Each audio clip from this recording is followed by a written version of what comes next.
Welcome to study with Shri. हम लोग test series चला रहे हैं। ये टेस्ट नंबर 24 है। महत्वपूर्ण क्वेश्चन का डिस्कशन करते हैं एक्सप्लेनेशन के साथ, जो सारे एग्जाम के लिए काफ़ी महत्वपूर्ण है। तो आइए शुरू करते हैं।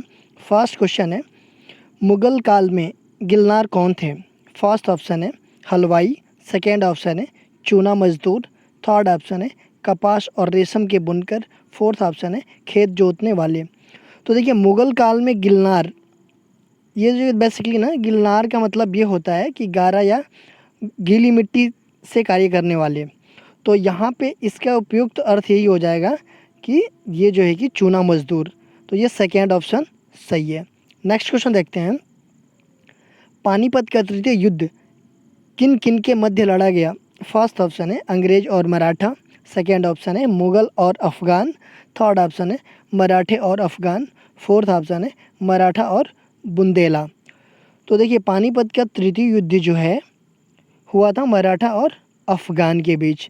ये जो है कि थर्ड ऑप्शन सही है। देखिए, पानीपत का तृतीय युद्ध जो है कि 1761 ईस्वी में हुआ था और अहमद शाह अब्दाली और मराठे के बीच हुआ था। तो इससे रिलेटेड और भी दो क्वेश्चन बन सकते हैं, पानीपत का प्रथम युद्ध और पानीपत का द्वितीय युद्ध।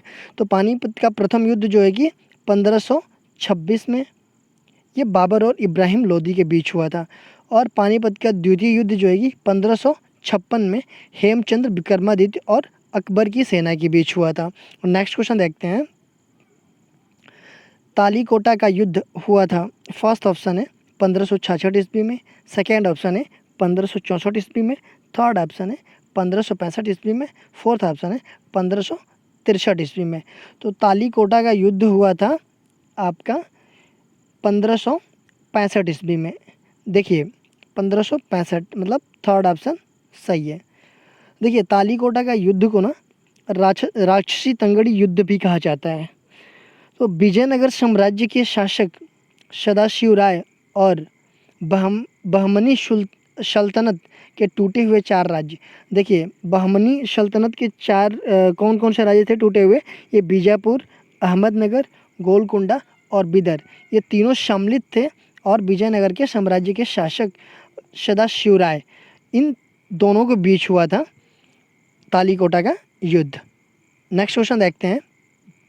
भारत में चिश्ती संप्रदाय का संस्थापक कौन था? फर्स्ट ऑप्शन है बख्तियार काकी, सेकेंड ऑप्शन है निजामुद्दीन औलिया, थर्ड ऑप्शन है इल्तुतमिश, फोर्थ ऑप्शन है ख्वाजा मोइनुद्दीन चिश्ती। तो ये चिश्ती संप्रदाय का संस्थापक जो था ख्वाजा मोइनुद्दीन चिश्ती, ये फोर्थ ऑप्शन सही है। नेक्स्ट क्वेश्चन देखते हैं।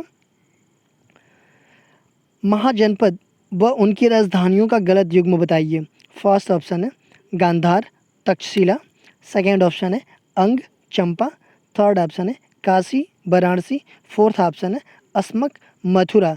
तो देखिए, महाजनपद या उनकी राजधानियों का गलत युग्म बताना है इसमें। तो ये तो तीनों सही है, फोर्थ ऑप्शन जो है कि ये गलत है। देखिए, अस्मक जो है ना, अस्मक मथुरा की नहीं, ये जो है कि पोटन या पोटाली की राजधानी थी, जबकि मथुरा जो है कि शूरसेन महाजनपद की राजधानी थी। नेक्स्ट क्वेश्चन देखते हैं। भारत में संवतों का सही कालक्रम कौन सा है? फर्स्ट ऑप्शन है विक्रम, शक, गुप्त, हर्ष, सेकेंड ऑप्शन है शक, विक्रम, गुप्त, हर्ष, थर्ड ऑप्शन है विक्रम, गुप्त, शक, हर्ष, फोर्थ ऑप्शन है विक्रम, हर्ष, गुप्त, शक। तो इसमें जो है कि संवतों का सही कालक्रम जो है कि ये है आपका फर्स्ट ऑप्शन विक्रम, शक, गुप्त और हर्ष, ये फर्स्ट ऑप्शन सही है। नेक्स्ट क्वेश्चन देखते हैं। भारत में प्रथम रेल लाइन किसके शासनकाल में डाली गई? फर्स्ट ऑप्शन है लॉर्ड डलहौजी, सेकेंड ऑप्शन है Lord William waiting, third option है लॉर्ड कर्जन, फोर्थ ऑप्शन है लॉर्ड कैनिंग। तो भारत में प्रथम रेल लाइन जो है कि ये लॉर्ड डलहौजी के शासनकाल में डाली गई। देखिए, 1853 ईस्वी में ना लॉर्ड डलहौजी के शासनकाल में रेल लाइन बिछाने का कार्य स्टार्ट हुआ था, और इसके शासनकाल में ही 16 अप्रैल 1853 ईस्वी में बम्बई से थाड़े के बीच 34 किलोमीटर ट्रेन चली थी पहली बार। नेक्स्ट क्वेश्चन देखते हैं। किस गवर्नर जनरल के कार्यकाल में मराठा राज्य संघ का अंत हो गया? फर्स्ट ऑप्शन है लॉर्ड हेस्टिंग्स, सेकेंड ऑप्शन है लॉर्ड वेलेजली, थर्ड ऑप्शन है लॉर्ड डलहौजी, फोर्थ ऑप्शन है लॉर्ड कॉर्नवालिस।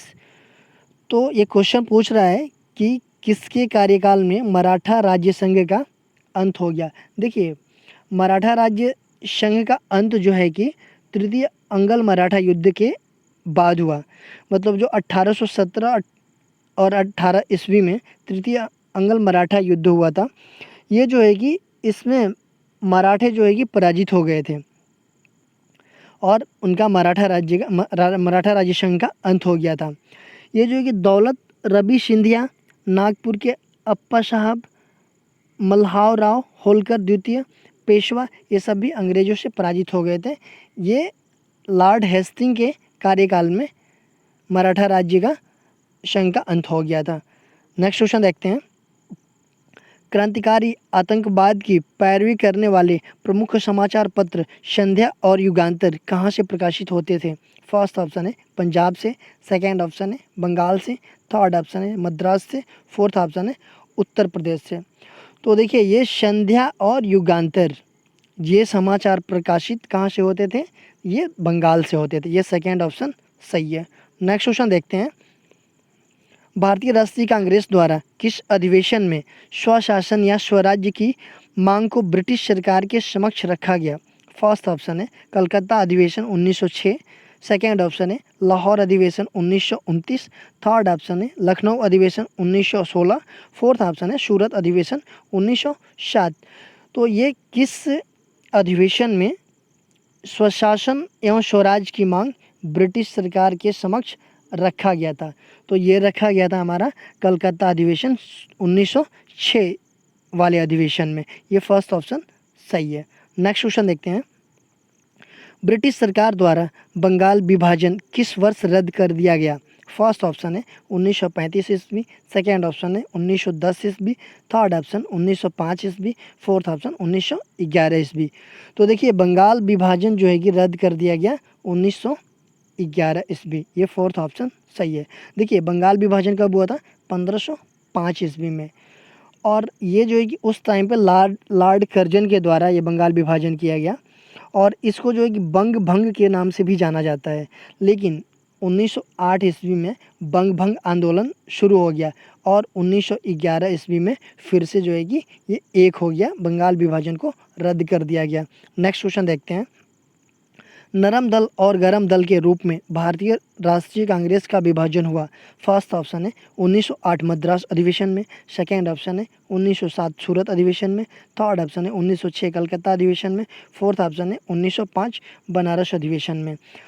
तो नरम दल और गरम दल के रूप में भारतीय राष्ट्रीय कांग्रेस का विभाजन हो गया। तो ये हो गया 1907 सूरत अधिवेशन में। ये सेकेंड ऑप्शन सही है। देखिए, इसमें ये हुआ ना कि गरम दल के जो नेता थे कौन कौन थे? ऐसे होता है ना, लाल बाल और पाल, ये भी क्वेश्चन आता है कि लाल बाल पाल किससे संबंधित है? तो ये थे गरम दल से। जैसे लाल मतलब लाला लाजपत राय, बाल मतलब बाल गंगाधर तिलक और बिपिन चंद्र पाल। तो ये जो है कि तीनों जो है कि गरम दल से संबंधित थे। नेक्स्ट क्वेश्चन देखते हैं। निम्नलिखित में से किसने अंग्रेजी के माध्यम से शिक्षा की वकालत की? फर्स्ट ऑप्शन है ईश्वर चंद्र विद्यासागर, सेकेंड ऑप्शन है दयानंद सरस्वती, थर्ड ऑप्शन है रामकृष्ण परमहंस, फोर्थ ऑप्शन है राजा राम मोहन राय। तो देखिए, अंग्रेजी के मतलब किसके माध्यम से किसने अंग्रेजी के माध्यम से शिक्षा की वकालत की? तो ये जो है कि राजा राम मोहन राय ने। फोर्थ ऑप्शन सही है। देखिए, जो है कि ये जो है ना कि राजा राम मोहन राय, ये जो है कि आधुनिक विचारों के समर्थक थे और इन्हीं के विशेष प्रभाव के कारण लॉर्ड विलियम बेंटिक ने भारत में अंग्रेजी शिक्षा का माध्यम बना। नेक्स्ट क्वेश्चन देखते हैं। निम्नलिखित में से कौन 19वीं शताब्दी में विधवा पुनर्विवाह आंदोलन से संबंध था? फर्स्ट ऑप्शन है विलियम बेंटिक, सेकेंड ऑप्शन है ईश्वर चंद्र विद्यासागर, थर्ड ऑप्शन है देवेंद्र नाथ टैगोर, फोर्थ ऑप्शन है राजा राम मोहन राय। तो ये 19वीं सदी में विधवा पुनर्विवाह आंदोलन से संबंधित था, ये ईश्वर चंद्र विद्यासागर। देखिए ईश्वरचंद्र विद्यासागर के प्रयास से ही विडो रीमैरिज एक्ट मतलब विधवा पुनर्विवाह कानून 1856 बना था। तो ये भी क्वेश्चन आ जाता है कि विधवा पुनर्विवाह कानून कब बना था, तो ये 1856 में बना था। नेक्स्ट क्वेश्चन देखते हैं, निम्नलिखित में से कौन गवर्नर जनरल अरबी, फारसी एवं बंगाली भाषा का जानकार था? फर्स्ट ऑप्शन है रॉबर्ट क्लाइव, सेकेंड ऑप्शन है वारेन हेस्टिंग्स, थर्ड ऑप्शन है लॉर्ड विलियम वेटिक, फोर्थ ऑप्शन है लॉर्ड कॉर्नवालिस। तो इसमें से कौन सा गवर्नर जो है कि अरबी, फारसी एवं बंगाली भाषा का जानकार था? तो ये था आपका वारेन हेस्टिंग्स। ये जो है कि सेकेंड ऑप्शन सही है, ये तीनों भाषा का जानकार था, अरबी, फारसी और बंगाली। नेक्स्ट क्वेश्चन देखते हैं, निम्नलिखित विवादों में से किसमें सर्वोच्च न्यायालय ने प्रस्तावना को भारतीय संविधान की मौलिक संरचना का अंग स्वीकार किया? फर्स्ट ऑप्शन है प्रिवी पर्स विवाद, सेकेंड ऑप्शन है केशवानंद भारती विवाद, थर्ड ऑप्शन है AK गोपालन विवाद, फोर्थ ऑप्शन है इनमें से कोई नहीं। तो देखिए प्रस्तावना, हमारे संविधान में प्रस्तावना है ना कि हम भारत के लोग से स्टार्ट होता है, तो इसको भारतीय संविधान की मौलिक संरचना का अंग स्वीकार किया। ये किस विवाद में, मतलब कौन सी केस में? तो ये जो था आपका केशवानंद भारती विवाद था, ये सेकेंड ऑप्शन सही है। देखिए केशवानंद भारती विवाद 1973 में, ठीक है, इन्होंने मौलिक ये प्रस्तावना को, भारतीय संविधान की प्रस्तावना को इन्होंने संविधान का अंग स्वीकार किया। देखिए इसके पहले जो है ना कि 1960 में एक केस आया था इनरी बेरुबारी केस, इसमें बोला गया था कि प्रस्तावना जो है कि संविधान का अंग नहीं है, ये संविधान निर्माताओं के विचारों की जानने की कुंजी है। नेक्स्ट क्वेश्चन देखते हैं, भारत सरकार का संवैधानिक अध्यक्ष कौन होता है? फर्स्ट ऑप्शन है महान्यायवादी, सेकेंड ऑप्शन है प्रधानमंत्री, थर्ड ऑप्शन है भारत का मुख्य न्यायाधीश, फोर्थ ऑप्शन है राष्ट्रपति। तो ये भारत सरकार के संवैधानिक अध्यक्ष ये होता है आपका राष्ट्रपति, ये फोर्थ ऑप्शन सही है। नेक्स्ट क्वेश्चन देखते हैं, किस अधिनियम द्वारा लोक सेवा आयोग के गठन का प्रावधान किया गया? फर्स्ट ऑप्शन है भारत परिषद अधिनियम 1909, सेकेंड ऑप्शन है भारत शासन अधिनियम 1919, थर्ड ऑप्शन है भारत परिषद अधिनियम 1892, फोर्थ ऑप्शन है इनमें से कोई नहीं। तो देखिए ये लोक सेवा आयोग का गठन का प्रावधान जो किया गया आपका भारत शासन अधिनियम 1919, ये सेकेंड ऑप्शन सही है। नेक्स्ट क्वेश्चन देखते हैं, मौलिक अधिकारों की अवधारणा किस देश के संविधान से ग्रहण की गई है? फर्स्ट ऑप्शन है रूस, सेकेंड ऑप्शन है ब्रिटेन, थर्ड ऑप्शन है फ्रांस, फोर्थ ऑप्शन है इनमें से कोई नहीं। तो देखिए हमारे मौलिक अधिकार है ना, अभी कितने हैं मौलिक अधिकार, आप लोग कमेंट बॉक्स में कमेंट करके बताइए कि कितने हमारे मौलिक अधिकार हैं।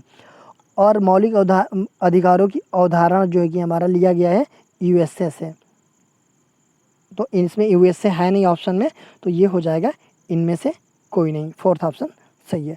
नेक्स्ट क्वेश्चन देखते हैं, राष्ट्रपति का अध्यादेश कितने अवधि के लिए लागू रहता है?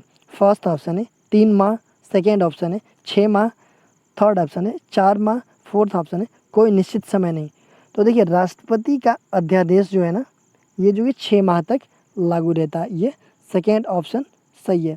देखिए संविधान में जो है ना कि अनुच्छेद 123 में के तहत राष्ट्रपति क्या करता है, अध्यादेश जारी कर सकता है। देखिए अध्यादेश क्या होता है, अध्यादेश कब जारी करता है राष्ट्रपति? जब भी ना कोई संसद का सत्र नहीं चल रहा होता है और राष्ट्रपति को ऐसा लग रहा है कि कोई नियम कानून बहुत ज़रूरी है, नियम कानून बनाना बहुत ज़रूरी है।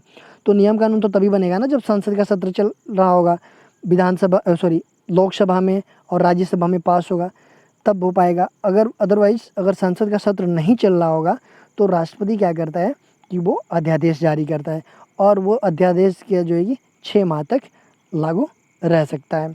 नेक्स्ट क्वेश्चन देखते हैं, प्रस्तावना भारतीय संविधान का परिचय पत्र है, यह कथन किसका है? फर्स्ट ऑप्शन है N.A. पालकीवाल वाला, सेकेंड ऑप्शन है doctor B.R. Ambedkar, third option है K.M. मुंशी, फोर्थ ऑप्शन है ग्रेनविल ऑस्टिन। तो प्रस्तावना जो है कि भारतीय संविधान का परिचय पत्र है, ये किसका कथन है? तो ये जो है कि आपका कथन है पालकी वाला का, ये फर्स्ट ऑप्शन सही है। देखिए प्रस्तावना के बारे में ना कई सारे लोगों ने अपना अपना विचार दिया है। देखिए न्यायमूर्ति हिदायतुल्लाह ने गोलकनाथ बनाम पंजाब राज्य के केस में ये बोला था कि प्रस्तावना को संविधान की मूल आत्मा कहते हैं। अच्छा, आप लोग ये कमेंट बॉक्स में कमेंट करके बताइए कि डॉक्टर भीमराव अंबेडकर के अकॉर्डिंग, मतलब उनके अनुसार संविधान की मूल आत्मा किसे कहा गया है। और देखिए के.एम. मुंशी ने प्रस्तावना को क्या बोला था, राजनीतिक जन्म पत्री कहा था। तो ये अलग अलग लोगों ने प्रस्तावना को अपना अलग अलग विचार दिए हैं कि प्रस्तावना को क्या क्या कहे हैं ये लोग। नेक्स्ट क्वेश्चन देखते हैं, किस अधिनियम के तहत प्रांतों में द्वैध शासन प्रणाली लाई गई। फर्स्ट ऑप्शन है भारत सरकार अधिनियम 1935, सेकेंड ऑप्शन है 1861 का भारतीय परिषद अधिनियम, थर्ड ऑप्शन है 1909 का भारतीय परिषद अधिनियम, फोर्थ ऑप्शन है 1919 का भारत शासन अधिनियम। तो देखिए किस अधिनियम के तहत प्रांतों में द्वैध शासन प्रणाली लाई गई। तो प्रांतों में द्वैध शासन प्रणाली लाई गई 1919 का भारत शासन अधिनियम के तहत, ये फोर्थ ऑप्शन सही है। देखिए प्रांतों में द्वैध शासन 1919 भारत शासन अधिनियम के अंतर्गत लाई गई, और केंद्र में अगर पूछता है तो केंद्र में कब लाया गया, तो 1935 का भारत सरकार अधिनियम के तहत लाया गया। नेक्स्ट क्वेश्चन देखते हैं, 10वीं अनुसूची संविधान के किस संविधान संशोधन के तहत जोड़ी गई। फर्स्ट ऑप्शन है 52वें संविधान संशोधन 1985, सेकेंड ऑप्शन है प्रथम संशोधन 1951, थर्ड ऑप्शन है 73वें संशोधन 1992, फोर्थ ऑप्शन है 74वें संशोधन 1993। तो देखिए 10वीं अनुसूची जो है ना कि जोड़ी गई है आपका 52वें संविधान संशोधन 1985 के तहत, फर्स्ट ऑप्शन सही है। देखिए ये जो है ना कि दल बदल रोक से संबंधित है, ये 10वीं अनुसूची में है। और इसमें दल बदल का मतलब ये होता है ना कि कभी जो है कि कोई भी एमपी या एमएलए किसी और पार्टी से जीत कर जाते हैं पार्लियामेंट में या जो भी विधानसभा में, और वो क्या करते हैं कुछ टाइम रहने के बाद से किसी और पार्टी को ज्वाइन कर लेते हैं, उस पार्टी को छोड़ देते हैं। तो इस चीज़ को रोकने के लिए ये चीज़ें 52वें संविधान संशोधन के तहत ये बनाया गया, दल बदल विरोध कानून अधिनियम। नेक्स्ट क्वेश्चन देखते हैं, निम्नलिखित में से कौन सा अनुच्छेद राज्यों को नागरिकों के मध्य विभेद करने से रोकता है।